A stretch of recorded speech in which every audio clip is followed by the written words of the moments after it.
Welcome back. سب سے پہلے آپ کو بتائیں کابینہ کی نجکاری کمیٹی برائے ملکیتی ادارے نے 5 سال میں 24 اداروں کی نجکاری کی منظوری دے دی۔ نجکاری کمیشن کی طرف سے جاری کردہ اعلامیے میں کہا گیا ہے کہ اجلاس میں فیصلہ کیا گیا کہ دیگر ایس او ایز کو شامل کرنے کا فیصلہ درجہ بندی کی تکمیل کے بعد کیا جائے گا۔ اعلامیے کے مطابق حکومت نجکاری سے تجارتی معاملات میں وفاق کا عمل دخل کم کرے گی۔ وفاق کو صرف اسٹریٹجک اور ضروری ایس او ایز تک محدود کرنا ہے۔ کمیٹی کا کہنا ہے کہ منافع کمانے والے اداروں کی نجکاری پر بھی غور کیا جائے گا۔ کمیٹی حکومتی ملکیتی اداروں کی درجہ بندی کر رہی ہے۔ اعلامیے کے مطابق فیصلہ کیا گیا ہے کہ اسٹریٹجک کے علاوہ دیگر ایس او ایز اور سی سی او پی کے سامنے رکھا جائے گا، جبکہ او جی ڈی سی ایل کے حصص پیٹرولیم ڈویژن کو منتقل کرنے پر بھی غور کیا گیا۔ اس کے علاوہ مالی سال 2024 سے 25 کے لیے کمیشن کے بجٹ تخمینوں کی منظوری بھی دی گئی۔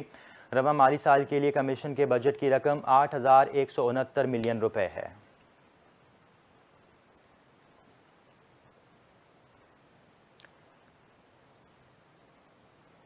اسلام آباد میں سابق رکن قومی اسمبلی علی وزیر کی گاڑی سے ٹکرا کر موٹر سائیکل سوار زخمی ہو گیا۔ وفاقی دارالحکومت میں 0 پوائنٹ کے قریب سابق ایم این اے علی وزیر کی گاڑی سے موٹر سائیکل ٹکرا گئی۔ ذرائع کے مطابق حادثے میں زخمی موٹر سائیکل سوار کو پمز اسپتال منتقل کر دیا گیا۔ سابق رکن قومی اسمبلی کے کزن کا کہنا ہے کہ پولیس نے علی وزیر کو حراست میں لے کر تھانے منتقل کر دیا۔ خیال رہے کہ علی وزیر 2018 سے 2023 تک خیبر پختونخوا سے رکن قومی اسمبلی منتخب ہوئے تھے اور اس دوران بھی وہ متعدد بار گرفتار ہوئے تھے۔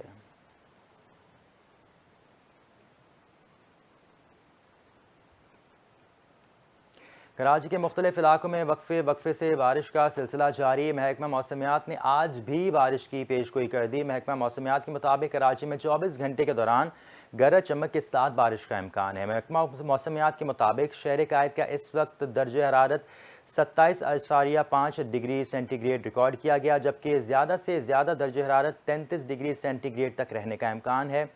شہر میں ہوا میں نمی کا تناسب 92% ہے، جبکہ سمندری ہوائیں 13 کلومیٹر فی گھنٹہ کی رفتار سے چل رہی ہیں۔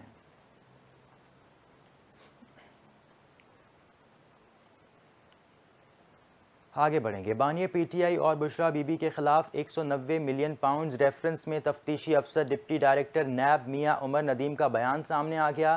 رقم کی پاکستان منتقلی میں سابق وزیر اعظم نے وزارت قانون، وزارت خارجہ اور وزارت خزانہ کے لیے بغیر پرائز 3 دسمبر 2019 کو بند لفافے میں کابینہ کے سامنے پیش کر کے منظوری کے لیے اصرار بھی کیا گیا۔ تفتیشی افسر کے مطابق 4 اپریل سے 30 اپریل 2019 کے درمیان 26 روز میں بحریہ ٹاؤن سے 458 کنال سے زائد اراضی خریدی گئی، جسے ملزم زلفی بخاری کے ذریعے القادر ٹرسٹ یونیورسٹی کو منتقل کیا گیا۔ اسلام آباد میں 240 کنال اراضی دھوکہ دہی سے احمد علی ریاض نے فرح شہزادی کے نام منتقل کی۔ رقم پاکستان کی ملکیت ہونے سے متعلق یہ نوٹ 11 جولائی 2019 کو بنی گالہ میں بانیہ پی ٹی آئی کو لکھا گیا۔ 30 جولائی کو احتساب عدالت کے جج محمد علی وڑائچ کے روبرو بیان میں تفتیشی افسر ڈپٹی ڈائریکٹر نیب میاں عمر ندیم نے کہا، ٹرسٹ ڈیڈ پر وزارت خزانہ، وزارت خارجہ اور وزارت قانون کی رائے نہیں لی گئی۔ القادر ٹرسٹ پراپرٹی میں فرح شہزادی نے بانیہ پی ٹی آئی اور بشرا بی بی کے فرنٹ مین کے طور پر کام کیا۔ ٹرسٹ میں ترمیم کر کے Vaniya P T I, Bushra be be اور زلفی بخاری کو اس میں شامل کیا گیا۔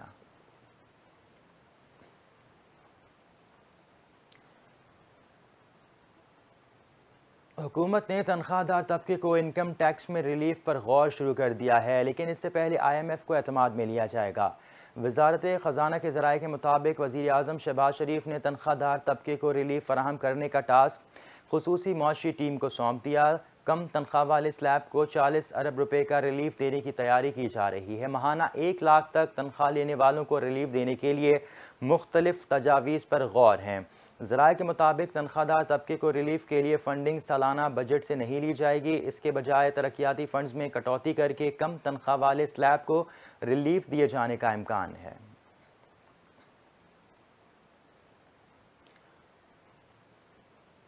آگے بڑھیں گے۔ بلوچستان کے ضلع جھل مکسی میں پولیو وائرس کا نیا کیس سامنے آ گیا۔ جھل مکسی میں 3 سالہ بچے میں پولیو وائرس کی تصدیق کے بعد صوبے میں رواں سال پولیو کیسز کی تعداد 8 ہو گئی۔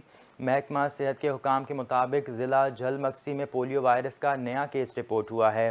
محکمہ صحت نے 3 سالہ بچے میں پولیو وائرس کی تصدیق بھی کر دی ہے۔ ذرائع محکمہ صحت کے مطابق رواں سال بلوچستان میں پولیو کے سب سے زیادہ 3 کیسز قلعہ عبداللہ سے رپورٹ ہوئے۔ اس کے علاوہ کوئٹہ، چمن، جوب، ڈیرہ بگٹی اور جھل مکسی سے ایک ایک کیس رپورٹ ہوا۔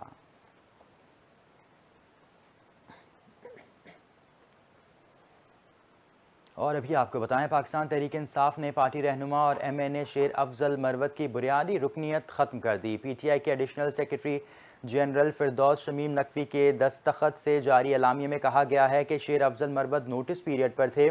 اعلامیے کے مطابق نوٹس پیریڈ کے دوران انضباطی کمیٹی نے محسوس کیا کہ شیر افضل مروت کو پارٹی ضوابط کا کوئی خیال نہیں ہے۔ شیر افضل مروت خود کو پارٹی قوانین سے بالاتر سمجھتے ہیں۔ تحریک انصاف کے اعلامیے میں کہا گیا ہے کہ اگر شیر افضل مروت ایک عزت دار شخص ہیں تو وہ قومی اسمبلی کی رکنیت سے بھی استعفیٰ دے دیں۔ شیر افضل مروت کو متنازع بیانات دینے کے بعد جولائی کے مہینے میں پارٹی نے شو کاز نوٹس جاری کیا تھا۔ بعد ازاں شیر افضل مروت کی جانب سے شو کاز نوٹس کا جواب دیا گیا تھا، تاہم پارٹی نے ان کے جواب کو غیر تسلی بخش قرار دیا تھا۔ شیر افضل مروت کو جاری نوٹس میں کہا گیا ہے کہ آپ نے کسی بھی شو کاز کا اطمینان بخش جواب نہیں دیا۔ آپ کے پارٹی رہنماؤں کے خلاف دیے گئے بیانات کو نظر انداز نہیں کیا جا سکتا۔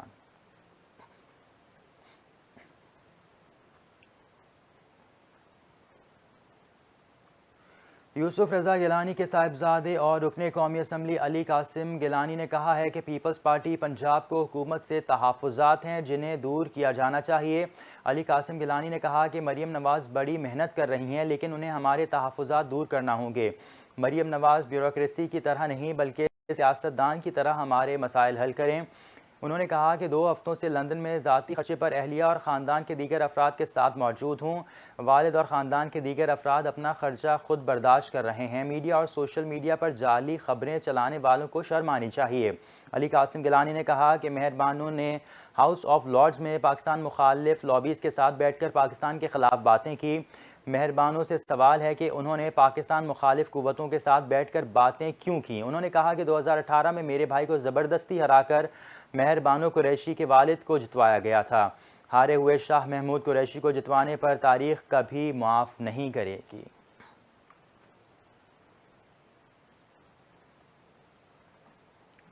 انٹرنیشنل باکسنگ ایسوسی ایشن نے پیرس اولمپک سے دستبردار ہونے والی اطالوی باکسر اینجلا کیرینی کو اولمپک چیمپئن قرار دے دیا۔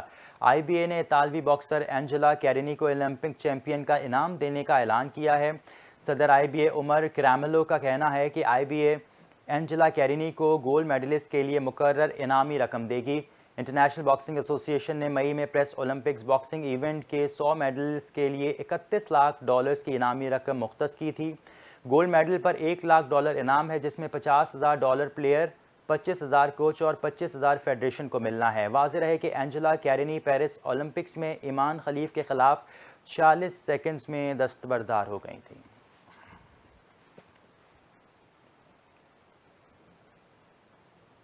مزید خبروں کے لیے دیکھتے رہیے NTN نیوز۔